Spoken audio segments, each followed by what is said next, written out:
আবৃত্তি করো, আমি কালেমা পড়াইলাম, মুরিদ বানাইলাম, আমল দিল। কিছুদিন আমল করতে করতে আল্লাহর বান্দি দুনিয়ার থেকে বিদায় দিয়ে গেল। আল্লাহ নবীর সাথে বিয়ে করা হলো না।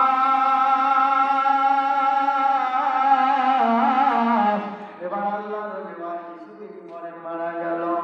মারা যাওয়ার কিছুদিন পরে আল্লাহ নবী জুনায়েদ বাগদাদী তার কিতাবের মধ্যে লেখে, ওরে আমি স্বপ্ন দেখতেছিলাম, আমার সাহেব 40,000 30,000 হাদিসের হাফেজ আর 40,000 মুরিদের পীর একটা জান্নাতের মধ্যে বসা, আর ওই খ্রিস্টান ধর্ম থেকে এসে কালেমা পড়া ওই রমণী সুন্দরী মহিলাটি বসা, তারা একসাথে জান্নাতের মধ্যে আরাম করতেছে। জোরে বলেন মারহাবা। আল্লাহ আল্লাহ আল্লাহ আল্লাহ।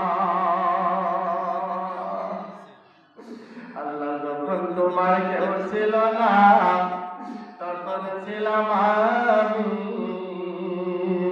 এখন তোমার সব হয়েছে, পর হয়েছি আমি।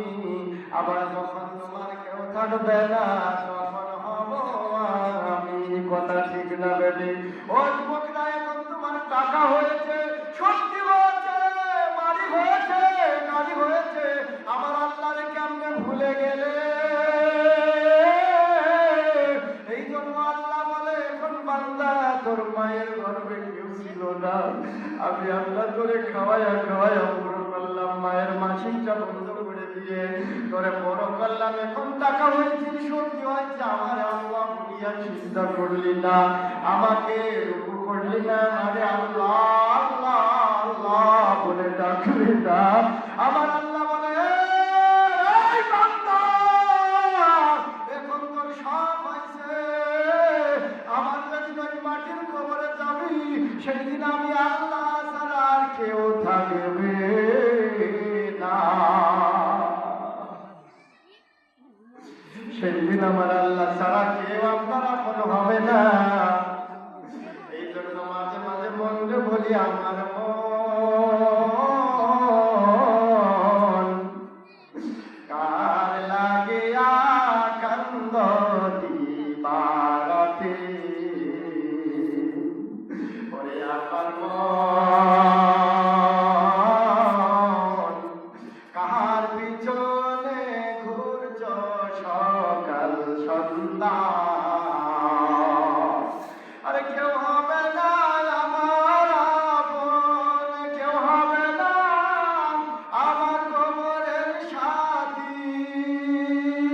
ও মনে ভাইবা দেখো না কার লাগিয়া কান্দ দিবারাতি। কথা ঠিক না বেশি? যুবক পয়লা যায়, আল্লাহর বান্দারা নবীর উম্মতের দল। হিদায়াত সবার কপালে জুটবে না। হিদায়াত এমন একটা রাস্তা, যেই রাস্তাটা কপালে লাগে, আল্লাহ বললেন আমি যার হিদায়াত দিই তার কেউ গুমরা করতে পারে না। আল্লাহ রাব্বুল আলামিনের হাবিব আবু জাহেলের জন্য কত দোয়া করলো, আর বলল, আল্লাহ আমার চাচা আবু জাহেলকে তুমি হিদায়াত দাও। হিদায়াত হয় নাই, হিদায়াত হয় নাই।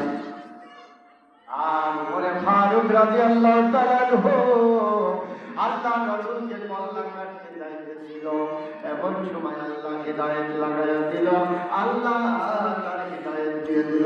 বলেন ঠিক না বেটি? হিদায়াত চাইলে পাওয়া যায় না। আরে যুবক, আল্লাহর বান্দারা শোনো, হিদায়াত একটা কপালের ব্যাপার সেপার।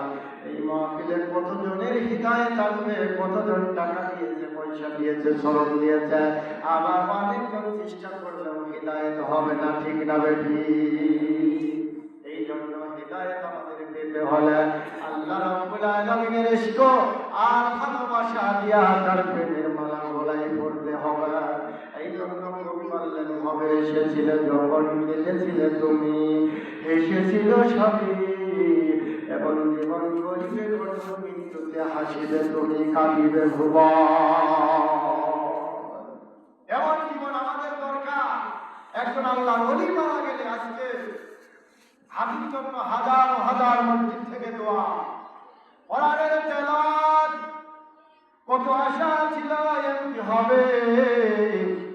ঢাকার সিটিতে প্রোগ্রামে গেলাম, দেখা হলো ভাইয়ের সাথে। কয়েকদিন আগে 16 ডিসেম্বরের 14 তারিখে নারায়ণগঞ্জ আসারা গেলাম, দেখা হলো কত নেতার সাথে, আসলে দোয়া করতে বুকটা ভরে যায়।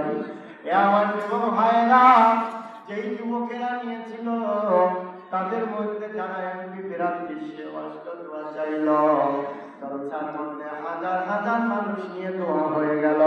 আল্লাহ রাব্বুল আলামিন আমার হাজি ভাই ওই রকম কত আশা ছিল এমপি হবে রে, দেশ পরিচালনা করবে, দেশের মধ্যে সত্য আদর্শ, সত্য ভালোবাসা প্রতিষ্ঠিত করবে, এইরকম আশা থাকার পর দেখেন আল্লাহ চিরদিনের জন্য নিয়ে গেল। ধরে বলেন ঠিক না বেটি? আল্লাহ রাব্বুল আলামিন তাকে জান্নাতুল মাকাম দান করুন। ধরে বলেন আমিন। ভাইরা আমার, বন্ধুরা আমার, এই জন্য অহংকার কিছুই না। আজকে আল্লাহ আমাদেরকে হিদায়াত দিলে আমরা লাভবান, হিদায়াত না হলে কপালটা বড় পুড়ে যাবে। ধরে বলেন ঠিক না বেঠি? ভাইরা আমার, বন্ধুরা আমার, এই জন্য মহিলা যায় আল্লাহ কুরআনুল কারীমের মধ্যে বললেন, ওয়া মা আরসালনাকা ইল্লা রাহমাতান লিল আলামিন।